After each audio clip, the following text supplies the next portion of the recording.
Hello! Today we will try to cook beef steak.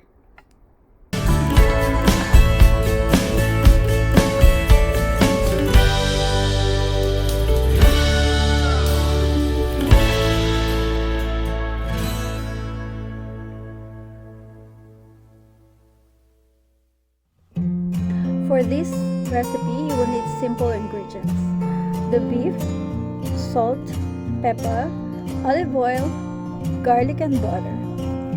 Measurement depends on how much meat you will be using.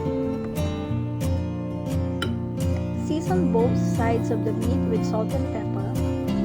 Spread and cover it evenly. For this recipe, I used a 1/4 cup of butter with 3 cloves of garlic.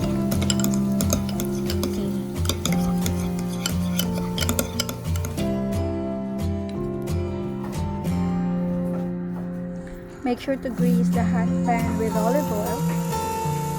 Then start curing your meat. Add the garlic and butter on both sides and cook to your desired tenderness. I love mine so done. If you're craving for steak but you're on a budget, this recipe is worth trying. Thanks for watching.